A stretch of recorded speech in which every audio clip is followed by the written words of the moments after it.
Welcome to our channel. इस video में हम कक्षा 7वीं के विषय विज्ञान के अध्याय 1 पृथ्वी पर जीवन के सभी प्रश्नों के उत्तर जानेंगे।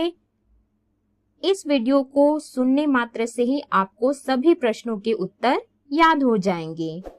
उससे पहले अगर आपने हमारे चैनल को अभी तक सब्सक्राइब नहीं किया है तो जल्दी से सब्सक्राइब कर लीजिए और इस वीडियो को लाइक कर अपने फ्रेंड्स को जरूर शेयर करें। तो चलिए शुरू करते हैं।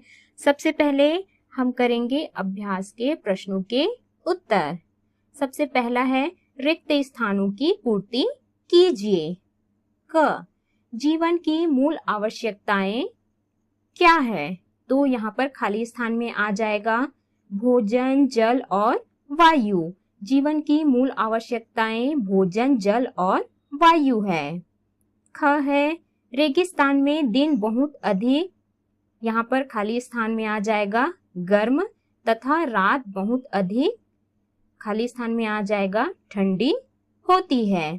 तो रेगिस्तान में दिन बहुत अधिक गर्म तथा रात बहुत अधिक ठंडी होती है। ग है जीवधारी आपस में, यहाँ पर खाली स्थान में आ जाएगा खाद्य श्रृंखलाओं से जुड़े रहते हैं। जीवधारी आपस में खाद्य श्रृंखलाओं से जुड़े रहते हैं। अगला खाली स्थान है जहां जीवधारी रहते हैं और प्रजनन करते हैं उसे उनका, यहाँ खाली स्थान में आ जाएगा आवास। आवास कहते हैं। जहां जीवधारी रहते हैं और प्रजनन करते हैं उसे उनका आवास कहते हैं। अगला खाली स्थान है, यहाँ पर खाली स्थान में आ जाएगा अनुकूलन के कारण जीवधारी अपने आवास में बिना कठिनाई के रहते हैं। खाली स्थान में आ जाएगा अनुकूलन। अनुकूलन के कारण जीवधारी अपने आवास में बिना कठिनाई के रहते हैं। अगला प्रश्न है सही अथवा गलत कथनों को पहचान कर गलत कथनों को सही कर लिखिए। सबसे पहला है क रेगिस्तान में चारों ओर पानी ही पानी होता है। यह गलत है। इसका सही कथन है रेगिस्तान में चारों ओर रेत ही रेत होता है। यहाँ पर पानी ही पानी की जगह पे आपको रेत ही रेत लिखना है, तो यह कथन सही हो जाएगा। अगला है ख समुद्री पौधे हवा में स्थित ऑक्सीजन लेकर श्वसन करते हैं। यह कथन गलत है, तो इसका सही कथन है समुद्री पौधे पानी में घुलित ऑक्सीजन से श्वसन करते हैं। अगला है ग आर्कटिक प्रदेश के मुख्य मांसाहारी जंतु चूहे, हिरण और खरगोश हैं। यह कथन गलत है।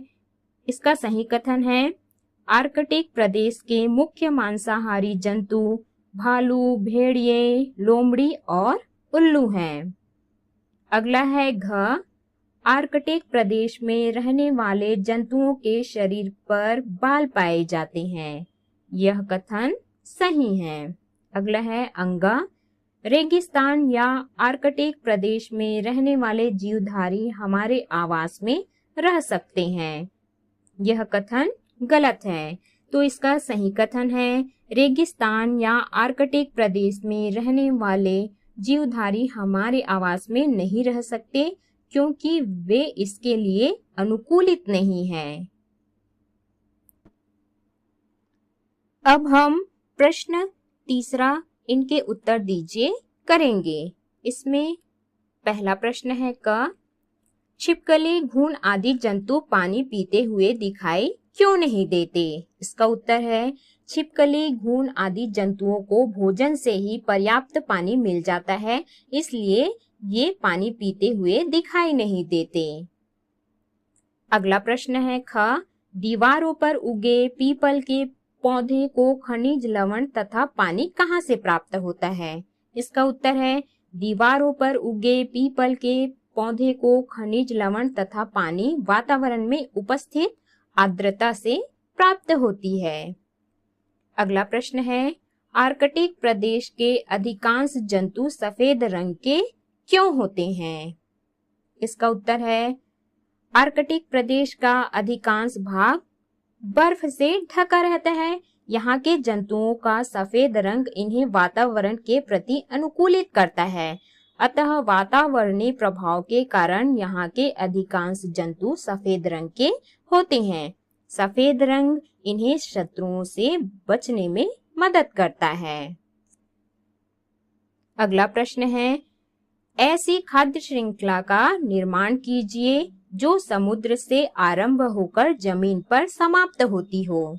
इसका उत्तर है, समुद्र से आरंभ होकर जमीन पर समाप्त होने वाली खाद्य श्रृंखला है समुद्री पौधे और काई। छोटे जंतुओं को बड़े जंतु खाते हैं और छोटी मछलियां, बड़ी मछलियां, सील, ध्रुवीय भालू जो जमीन पर रहते हैं। तो इस प्रकार से हम देखते हैं कि समुद्री पौधे से शुरुआत होकर यह खाद्य श्रृंखला ध्रुवीय भालू जमीन पर समाप्त होती है। अगला है, रेगिस्तान तथा समुद्र की एक एक खाद्य श्रृंखला बनाइए। तो यहाँ पर है रेगिस्तान की खाद्य श्रृंखला। सबसे पहला आएगा रेगिस्तानी घास और कांटेदार झाड़ी। इनको छोटे बड़े कीड़े खाते हैं। फिर इनको रेगिस्तानी छिपकलियां और चूहे खाते हैं और फिर बाज और उल्लू खाते हैं। फिर है समुद्र की खाद्य श्रृंखला।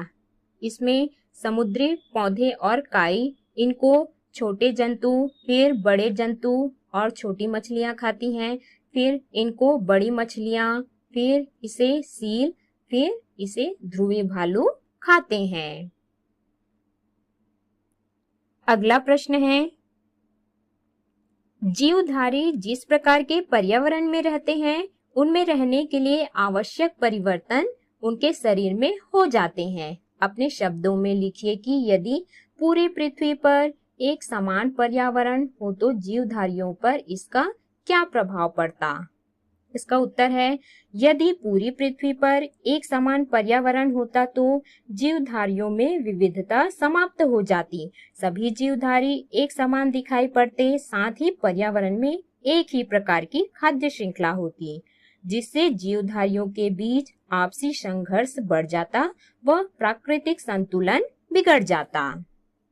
अगला प्रश्न है, अपने शब्दों में लिखिए कि गुफाओं में रहने वाले चमगादड़ गुफाओं के बाहर पाए जाने वाले पौधों पर किस प्रकार निर्भर होते हैं।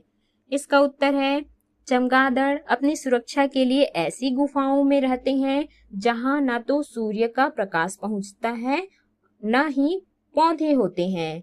चमगादड़ का मुख्य भोजन हवा में उड़ने वाले छोटे छोटे कीड़े, फूलों का रस तथा फल होते हैं। अतः भोजन की तलाश में गुफाओं से बाहर निकलकर पौधों की ओर जाते हैं। इस प्रकार ये भोजन के लिए गुफाओं के बाहर पाए जाने वाले पौधों पर निर्भर होते हैं। अगला प्रश्न है, यदि समुद्र के पानी से सारी काई गायब हो जाए तो उसका ध्रुवीय भालू पर क्या प्रभाव पड़ेगा। इसका उत्तर है, ध्रुवीय भालू का मुख्य भोजन सील नामक स्तनधारी जंतु होते हैं। सील समुद्र की बड़ी मछलियों तथा बड़ी मछलियां बड़े जंतु और छोटी मछलियों को भोजन के रूप में ग्रहण करते हैं। इसी प्रकार बड़े जंतु तथा छोटी मछलियों का मुख्य भोजन छोटे जंतु और छोटे जंतु का मुख्य भोजन समुद्र में पाए जाने वाले काई व छोटे समुद्री पौधे होते हैं।